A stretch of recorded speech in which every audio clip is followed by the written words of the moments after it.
निशानुरंजन लीला।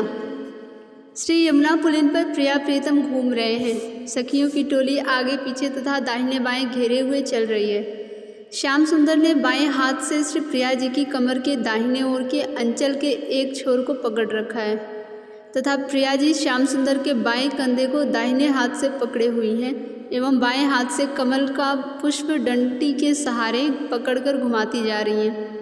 श्याम सुंदर के दाहिने हाथ में सोने की बनी हुई मुरली है। इस प्रकार प्यार से सने हुए दोनों एक दूसरे की ओर बीच बीच में झुकते हुए वन की शोभा निहारते हुए बढ़ रहे हैं। मुख्य रूप से पूर्व की ओर बढ़ रहे हैं, पर पुष्पों का चयन करते हुए पथ छोड़कर कभी उत्तर की ओर एवं कभी दक्षिण की ओर मुड़ जाते हैं। चंद्रदेव की शुभ्र चांदनी से वन जगमग जगमग कर रहा है।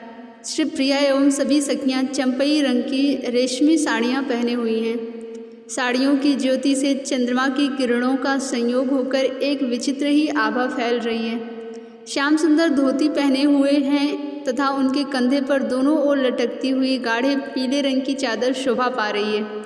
चादर पर जरी का काम किया हुआ है जो चांदनी में चमचम कर रहा है।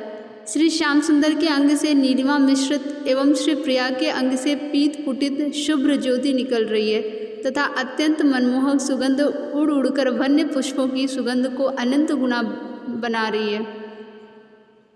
शीतल मंद सुगंधित पवन प्रवाहित हो रहा है। पवन के झोंकों से चंपा, स्थल कमल एवं विभिन्न पुष्पों के वृक्ष हिल रहे हैं। हिल हिलकर वे सभी अत्यंत उतावली से प्रिया प्रीतम को बुला रहे हैं और प्रार्थना कर रहे हैं, आओ मेरे जीवन सर्वस्व, तुम्हारे लिए ही पुष्पों की डाली सजा रखी है, अपने प्यार भरे हाथों से इस उपहार को ग्रहण करो। प्रिया प्रीतम दोनों ही वृक्षों की मूक भाषा की प्रार्थना सुनते हैं और पुलिन पथ के प्रत्येक पुष्प वृक्ष के 5-7 पुष्पों का चयन करके एक दो को सूंघ करके गुड़ मंजरी की डलिया में उन्हें धीरे से रख देते हैं।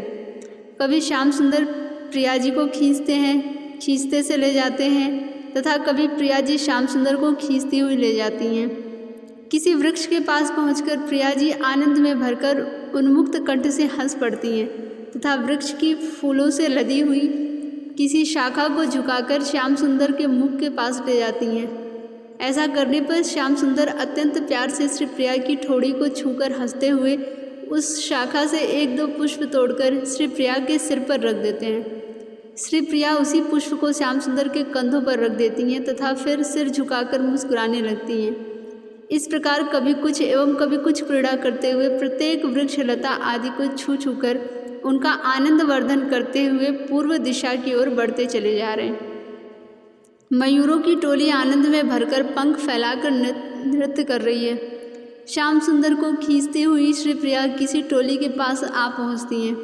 उनके पास पहुँचते ही मयूरगढ़ को बोलते हुए प्रिया प्रीतम की प्रदक्षिणा करने लगते हैं। श्याम सुंदर कहते हैं, मयूरों, मेरी तरह रास नृत्य करके दिखाओ तो सही। इतना कहते ही मयूरी एवं मयूर का एक जोड़ा खड़ा हो जाता है। उसे घेरकर मंडलाकार मयूरी एवं मयूर का दल खड़ा हो जाता है। फिर मध्य में स्थित मयूरी प्रिया जी की ओर देखकर सिर नवाती है एवं मयूर श्याम सुंदर की ओर सिर नवाता है। फिर मयूर कुछ संकेत सा करता है। श्याम सुंदर हंस पड़ते हैं तथा कहते हैं, हाँ हाँ, मैं मुरली बजाता हूँ, तुम नृत्य आरंभ करो। श्याम सुंदर मुरली होठों से लगाकर तान छेड़ते हैं। तान के चढ़ाव उतार की गति पर मयूरी मयूरों का दल पैरों को ठीक प्रकार से नचाते हुए मध्य स्थित मयूरी मयूर के जोड़े के चारों ओर घूमने लगता है।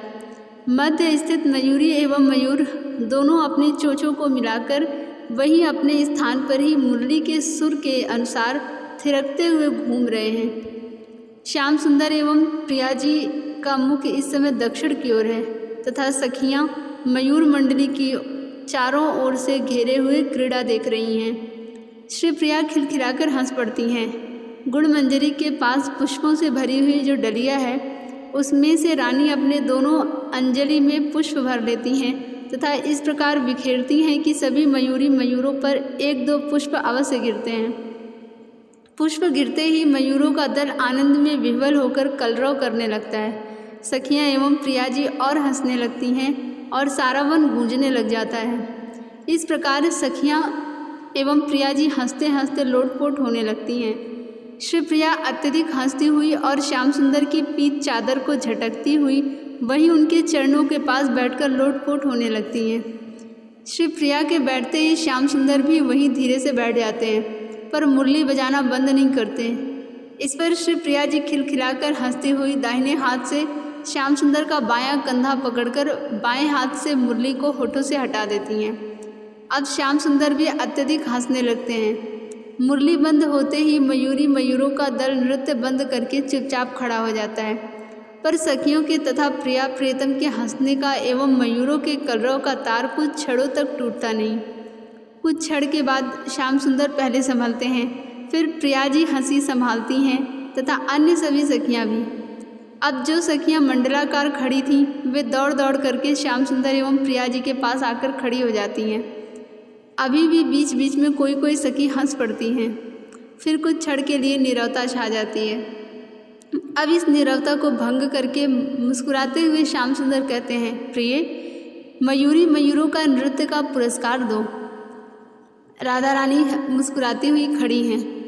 श्याम सुंदर की बात सुनकर वे हंस पड़ती हैं। तत्पश्चात वे गुड़मंजरी को कुछ संकेत करती हैं। गुड़मंजरी अपने हाथ की पुष्पों वाली डलिया रूप मंजरी को पकड़ा देती है तथा वहाँ से दक्षिण की ओर दौड़कर चली जाती है। मयूरों का दल अब कुछ शांत सा हो जाता है तथा अपने पंखों को कभी फैलाता है कभी समेटता हुआ पूर्व की ओर मुख करके एक पंक्ति में खड़ा हो जाता है। गुड़मंजरी एवं वृंदा देवी की दासियां इसी समय सोने की 6 परातों में मिठाइयाँ लेकर आ पहुँचती हैं। मिठाइयाँ पीले रंग की हैं तथा उन पर सोने एवं चांदी के वर्क चढ़ाए हुए हैं। मिठाई की एक परात गुड़मंजरी उठाती हैं। श्याम सुंदर एवं श्री प्रिया दोनों मयूरों की पंक्ति के पास जाकर खड़े हो जाते हैं। श्याम सुंदर की बाईं ओर श्री प्रिया हैं एवं श्री प्रिया की बाईं ओर गुड़मंजरी मिठाई वाली परात लिए खड़ी हैं। श्री प्रिया अपने हाथ से परात में से मिठाई लेकर श्याम सुंदर के हाथ में दे देती हैं तथा श्याम सुंदर मयूरों को खिलाना प्रारंभ करते हैं। सखियाँ इस समय ऐसा देखती हैं कि प्रत्येक मयूरी एवं मयूर के पास श्याम सुंदर खड़े होकर एक साथ ही सबको अत्यंत प्यार से खिला रहे हैं। मिठाई खिलाते हुए बीच बीच में मयूरों के सिर पर अपना बायां हाथ रखकर उन्हें सहलाते हैं। इस प्रकार कुछ देर तक उन्हें खिलाकर फिर सोने के कटोरे में जल भरकर जल पिलाते हैं और अपने पीताम्बर से मयूरों की चोंचों को पोंछते हैं। उन्हें खिला पिलाकर सखियों की मंडली के सहित पहले की तरह ही श्री प्रिया के अंग से सटे हुए श्याम सुंदर पूर्व की ओर बढ़ते हैं। जिस समय ऊंचे ऊंचे वृक्षों के पास वे आते हैं उस समय वृक्ष अपनी डालियों को हिला हिलाकर पुष्पों की वर्षा करने लगते हैं। श्री प्रिया अपना अंचल तथा श्याम सुंदर अपना पीताम्बर फैला देते हैं। क्षण भर में ही ऊपर से गिरे हुए पुष्पों से अंचल एवं पीताम्बर की झोली भर जाती है। उसे वे दोनों ही मंजरियों की डलियों में उड़ेल देते हैं। भौरे गुनगुन करते हुए चारों ओर मंडरा रहे हैं। कभी कभी एक दो भ्रमर श्याम सुंदर के एवं प्रिया के गले में झूलती हुई वनमाला पर बैठ जाते हैं। सखियाँ उन्हें उड़ा देती हैं। इस प्रकार वृक्ष लताओं को छू छूकर उन्हें प्रेम में विभोर बनाते हुए तथा उनके द्वारा दिए हुए पुष्पों के उपहारों को ग्रहण करते हुए वे दोनों अत्यंत विशाल एवं सुंदर ढंग से बनी हुई एक गोलाकार वेदी पर जा पहुंचते हैं। वेदी संगमरमर की बनी हुई है। उसका व्यास करीब 100 गज है। वेदी भूमि से 1 हाथ ऊंची है। उसके चारों ओर 2-2 हाथ के अंतर पर केले के वृक्ष लगे हैं तथा प्रत्येक वृक्ष के कुछ पत्तों के आपस में जुड़ जाने से मेहराब बन गया है। वेदी के चारों ओर कमल के पुष्पों से पिरोकर 4-4 हाथ के अंतर से 4-4 हाथ लंबे बेंच के आकार के आसन सजाए हुए हैं। वेदी पर नीली कालीन बिछी है जिस पर अत्यंत सुंदर ढंग से जरी की चित्रकारी की हुई है। उसके दक्षिण के भाग में किनारे से 7-8 हाथ हटकर अत्यंत सुंदर पुष्पों का बना हुआ सिंहासन है। बेला, चमेली आदि पुष्पों का बना हुआ छत्र सिंहासन के पिछले भाग को सुशोभित कर रहा है।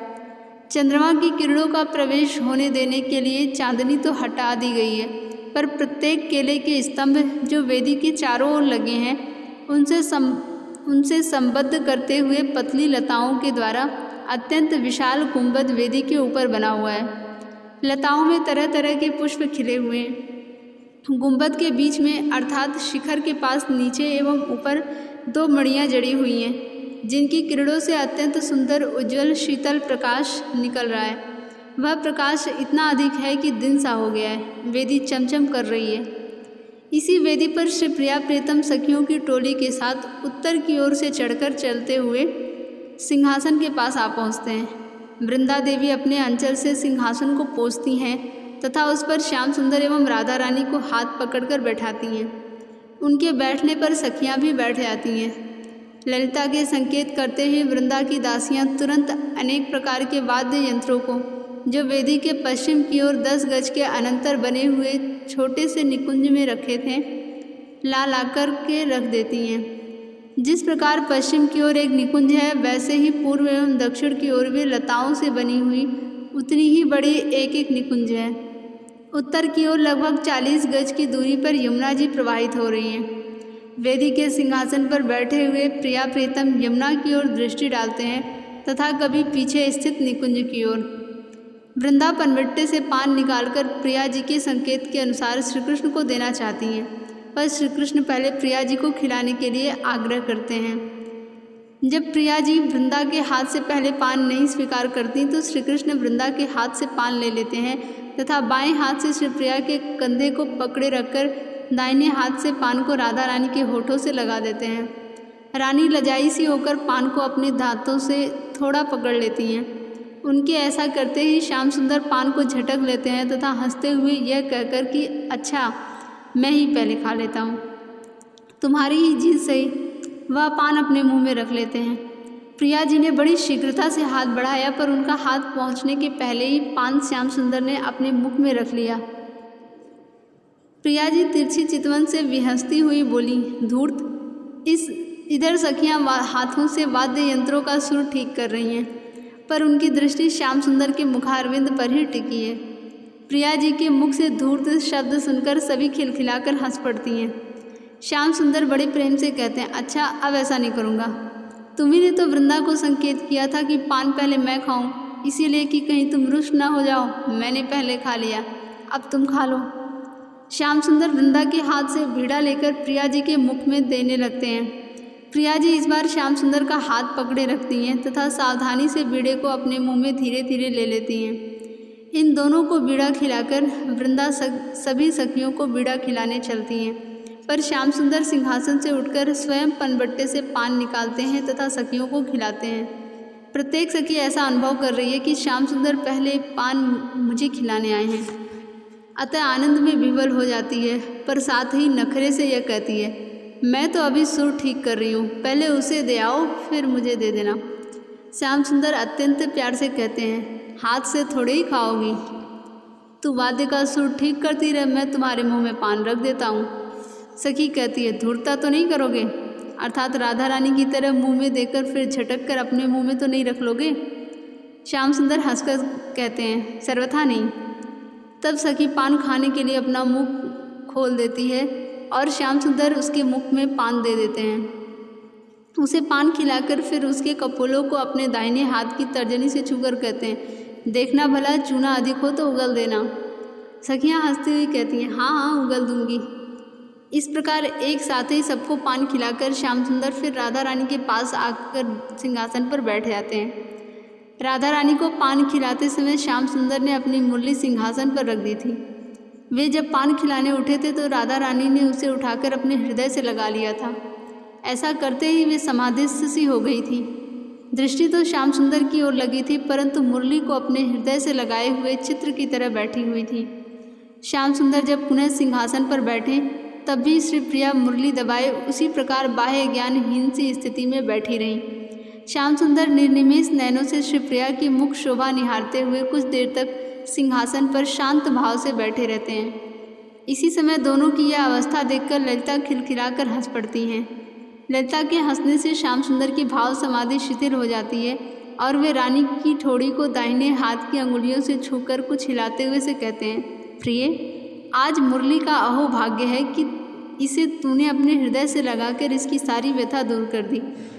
मैं जब जब इस मुरली को होठों से लगाता तभी मुझसे यह कहा करती कि प्यारे श्याम सुंदर, तुम मेरे अंदर राधा राधा की तान जिस समय छेड़ते हो उस समय राधा रानी विकल होकर यह देखने के लिए दृष्टि उठाती हैं कि तुम कहाँ स्थित रहकर तान छेड़ रहे हो, पर तुम्हें नहीं देखकर वे रो पड़ती हैं और कहती हैं कि कृष्ण की प्यारी मुरलिके, तू तो स्त्री है। स्त्री के कोमल हृदय में जब वियोग की आग धधक उठती है, उस समय की व्याकुलता कितनी असह्य होती है बहन, इसे तू जानती होगी। फिर इस प्रकार मेरी वंचना तू क्यों करती है बहन? मैं जिधर कान लगाती हूँ, जिस दिशा में कान लगाकर सुनती हूँ, उसी दिशा में तू बजती हुई प्रतीत होती है। मैं निर्णय नहीं कर पाती कि मेरे प्रियतम श्याम सुंदर किस दिशा में हैं, कहाँ पर हैं। ऐसा कहकर राधा रानी अत्यंत व्याकुल हो जाती हैं। इसीलिए मेरे प्यारे श्याम सुंदर, एक बार जब तुम दोनों साथ रहो तब रानी के हृदय के पास मुझे पहुँचा दो। फिर मैं रानी को इसका वास्तविक रहस्य समझा दूंगी कि रानी, मैं वंचना नहीं करती हूँ, अपितु तुम्हारा हृदय ही तुम्हारी वंचना करता है। मेरी प्यारी रानी, तुम्हारे इस हृदय में निरंतर श्याम सुंदर बसे ही रहते हैं, एक निमेष के लिए भी यहाँ से नहीं निकलते। यही कारण है कि तुम्हारा यह हृदय भी श्याम सुंदर का निरंतर संग करते करते श्याम सुंदर की तरह तुम्हें ठगने लग गया है। मेरी बात सच है या झूठ, इसकी अभी अभी जांच कर लो। देखो, मैं तुम्हारे हृदय को दबाकर बैठी हूँ, तुमने मुझे अपने हाथों में ले रखा है। श्याम सुंदर तुम्हारे बगल में बैठे हैं, पर तुम्हारा हृदय तुम्हें यह सुझा रहा है कि यहाँ से दूर किसी रमणीय कदम की छाँव में त्रिभंगी होकर श्याम सुंदर मुरली में मेरा नाम गाते हुए मुझे बुला रहे हैं। प्रिय, मैंने मुरली को वचन दे रखा था कि आज प्रिया राधा से तुम्हें एक बार हृदय से लगाने के लिए प्रार्थना करूँगा, सो तुमने बड़ी कृपा की। तुमने मेरे वचन की रक्षा अपने आप कर दी। देखना भला, अब बेचारी मुरलिका से अच्छी तरह पूछ करके अपना सारा संदेह मिटा लेना। श्याम सुंदर की वाणी कानों में पड़ते ही श्री प्रिया की भाव समाधि कुछ शिथिल तो हो गई थी, पर वह अभी पूर्णतः टूटी नहीं थी। श्री प्रिया ठीक उसी प्रकार अनुभव कर रही थी कि श्याम सुंदर कुछ दूर पर कदम की छाया में खड़े रहकर मेरे नाम की तान भरते हुए मुझे बुला रहे हैं। अब जब श्याम सुंदर ने बोलना बंद कर दिया, तब श्री प्रिया को चेत हुआ। उन्होंने देखा कि श्याम सुंदर मुस्कुरा रहे हैं। श्री प्रिया अर्धबाह्य ज्ञान की सी दशा में श्याम सुंदर की उन सब बातों को भी प्रायः सुन चुकी थी। अब चेत आ जाने पर उन्होंने सारी परिस्थिति समझ ली कि श्याम सुंदर जब सखियों को पान खिलाने गए थे, उस समय मैंने मुरली को उठाकर अपने हृदय से लगाया था। लगाते ही मैं सुध-बुध खो बैठी।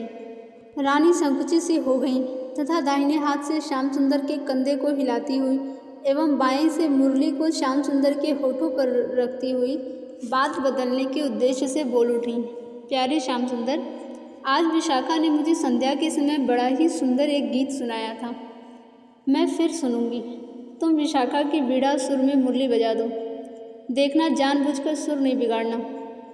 श्याम सुंदर हंसते हुए कहते हैं, विशाखे गा, पर मुरली बजाने का ठीक ठीक पारिश्रमिक मुझे तुम्हारी सखी से मिल जाना चाहिए, नहीं तो मैं तुमसे दूना लूँगा। विशाखा तिरछी चितवन से श्याम सुंदर की ओर देखती हुई मुस्कुराकर कहती हैं, यह पहले से ही कह देती हूँ कि तुमने कहीं अनाप शनाप पारिश्रमिक मांगा तो मैं उत्तरदायी नहीं हूँ। अब तक सभी सखियों ने वीणा, मृदंग एवं अन्य वाद्यों के सुर मिला लिए थे। सभी बजाने की मुद्रा में प्रस्तुत बैठी हैं। विशाखा की बात सुनकर ललिता कहती हैं, श्याम सुंदर, सज्जन गायक एवं बजाने वाले मोल तोल नहीं ले करते हैं, वे श्रोता को प्रसन्न करते हैं। तुम पहले मेरी सखी को मुरली सुनाकर प्रसन्न करो, घबराते क्यों हो? श्याम सुंदर बड़ी उत्सुकता से हंसते हुए कहते हैं, बस बस ललिते, तू अपना यह वचन याद रखना, मैं तुम्हारी सखी को प्रसन्न करने की चेष्टा करता हूँ। श्याम सुंदर होठों पर मुरली रखकर दोनों हाथों की अंगुलियों से छिद्र की संभाल रखते हुए विशाखा की वीणा के सुर में सुर मिलाकर तान छेड़ते हैं। कुछ क्षण तक केवल वाद्य यंत्रों की ध्वनि गूंजती रहती है। सर्वत्र मधुरिमा बिखरने लगती है तथा अत्यंत कोमल एवं अतिशय मधुर स्वर में विशाखा गाती है, सखी हों श्याम रंग रंगी, देखी बिकाई गई वा मूरति सूरति माही पगी, संग हुतो अपनों सपनों सोई रही रस खोई, जागे हूँ आगे दृष्टि परे सकु न कुन न्यारो होई, एक जो मेरी अखियन में निस द्योस रह्यो करी भौन, गाई चरावन जात सुन्यो सखी सोधो कन्हैया कौन, कासों कहो कौन पति आवे कौन करे बकवाद, कैसे कहे कही जात गदाधर गूंगे को गुड़स्वाद। गीत समाप्त होते ही सारी मंडली प्रेम में बेसुध सी हो जाती है। श्याम सुंदर तिरछी चितवन से श्री प्रिया को देखकर मुस्कुरा पड़ते हैं। श्री प्रिया कुछ क्षण तक तो हक्की बक्की सी मुद्रा बनाए हुए बैठी रहीं, पर फिर श्याम सुंदर के बाएं कंधे को हिलाकर जोर से हंस पड़ती हैं। श्याम सुंदर कहते हैं, विशाखा रानी, अपनी सखी से पूछो कि मुरली ठीक से बजी या नहीं और उन्हें सुख मिला या नहीं। यदि सुख नहीं मिला तो फिर दूसरी बार कुछ बजा करके सुनाऊं, और यदि उन्हें सुख मिला तो मेरा पारिश्रमिक पुरस्कार के साथ मिलना चाहिए। श्याम सुंदर की बात सुनकर विशाखा वीणा को अपने सामने रख देती हैं तथा मुस्कुराती हुई उठकर राधा रानी के पास जाकर खड़ी हो जाती हैं। रानी संकेत के द्वारा ललिता से कुछ कहती हैं।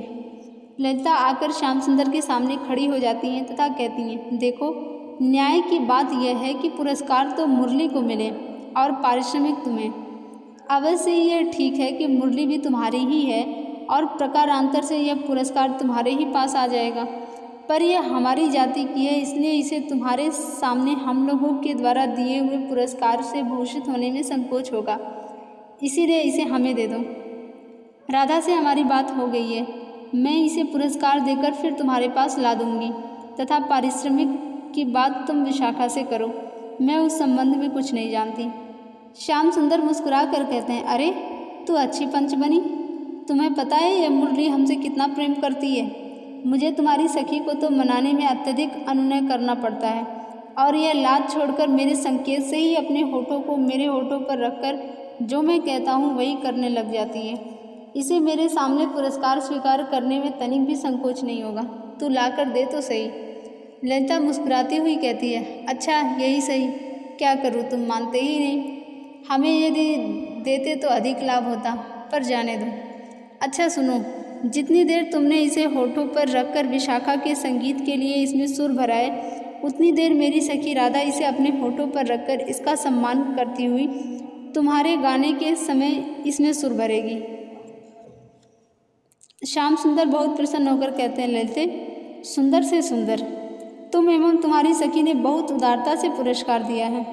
अब आशा है कि पारिश्रमिक पाकर तो मैं निहाल ही हो जाऊंगा, क्योंकि पारिश्रमिक तो पुरस्कार की अपेक्षा बहुत अधिक होता है, यह सदा का नियम है।